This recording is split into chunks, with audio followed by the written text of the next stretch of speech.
So mga kalakbay, welcome to the second part of our North Loop. So we are on the way to Globo Cabins, La Union. Yan, so galing tayo ng Maligo kanina. Kamusta yung Maligo experience mo, love, na nakamotor? Hindi siya nakakahilo, mas masarap. Mas masaya, no?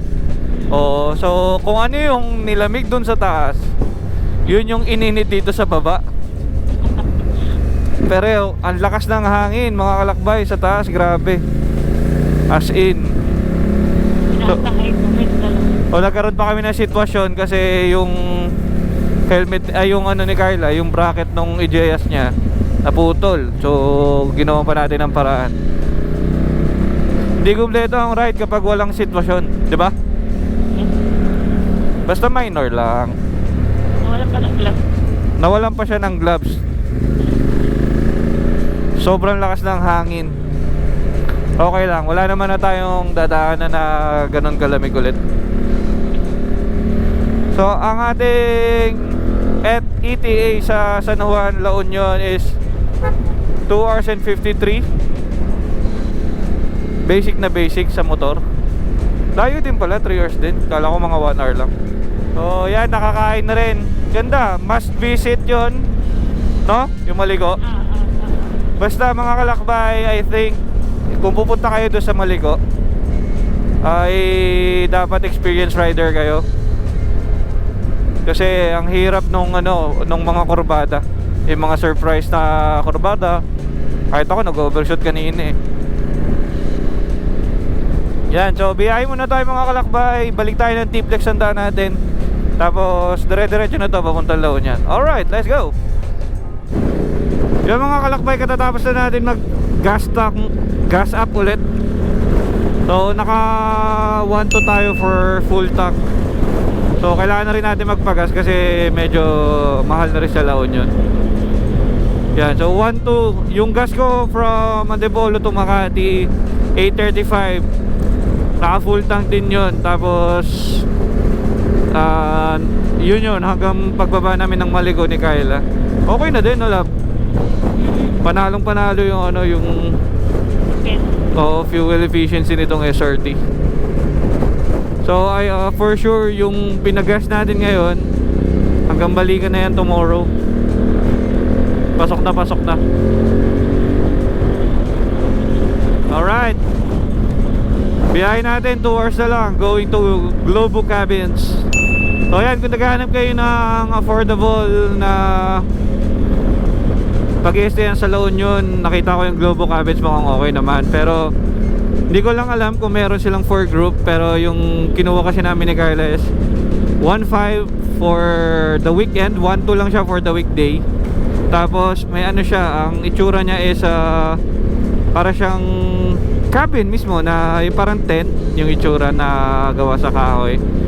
And so mamaya itutour ko kayo pagdating namin doon. Tapos tingnan natin kung maraming tao ngayon sa La Union. Kasi weekend din eh, for sure yan, madaming tao yan. Alright mga kalakbay, biyahe muna tayo. Yan, so mga kalakbay, sa expressway na tayo ulit, going to La Union. So imagine nyo, yun o, doon tayo galing kanina. Dito na tayo ulit sa expressway. So ganun kabilis yung biyahe. In fairness naman, ang dami ng bypass road na nagawa here in the north. Sa south din may mga patapos na bypass road. Ganda, solid. Tomorrow we're gonna go back. Tapos daan tayo saglit sa Manawag. So ngayon, enjoy na lang tayo sa La Union. Swimming. Let's go! Yes, so mga kalakbay, nandito na tayo sa ating stayan for the night. Yan, dito sa La Union. So dito tayo sa Globo Cabins yan. So yung beach is walking distance. Dito lang sa may Awesome Hotel. Yan, dito may daan yan dyan going to the beach. So cute. Tapos pwede kayo magluto. May mga drinks din na available. So kung yan, para kung mas makamura kayo, bibili kayo ng mga food sa labas, pwede yan dito. Magluluto lang kayo, magsasabi lang kayo sa kanila kung manghihirap kayo. Then may water na din, tapos may comfort room na din. So yung ano namin is here. Yan. So they have 1, 2, 3, 4, 5. 5 na available na cabins yan. Pakita ko sa inyo yung loob ng cabin.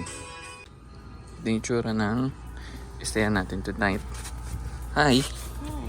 Yan, so ano siya? Comfy, tas good for two. May aircon na rin siya. So, ako, height ko kasi is 5'11", so saktong-sakto lang naman sa akin. Hindi ako nakatagilid. Yun yung room natin. Yan. So, mamaya pakita ko sa inyo kapag sa ano na, sa gabi. Cute ah. Cute. Ganda ng sky. Hello. Kain muna. Let's go. Punta rin tayo sa beach. Yan o, nasa beach na tayo. Let's go. So, ito may daanan right of way. Papunta sa ano natin, pinag-i-stayan natin sa Globo. Yun na. Ganda no, love. Sumakita yung beach, ano ka, yung surfing ko. So, medyo maalon lang kaya hindi tayo makaswimming. Angas!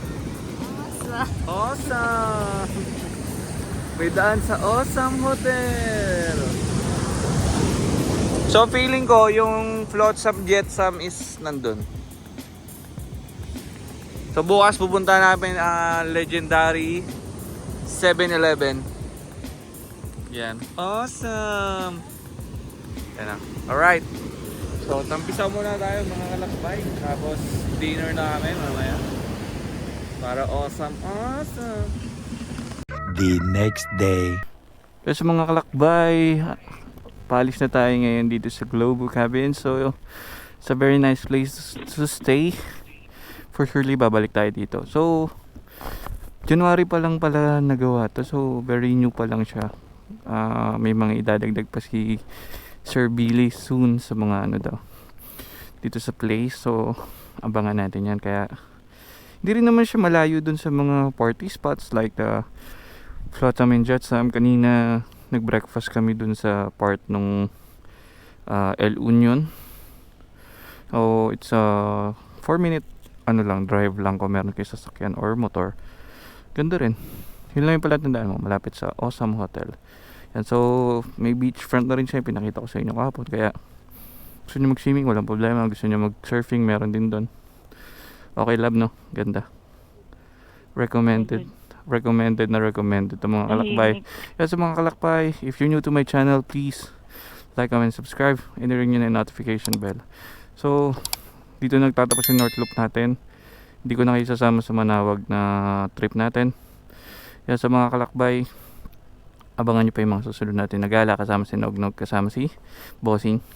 Yan, kaya don't forget to stay safe and Peace out. let's go!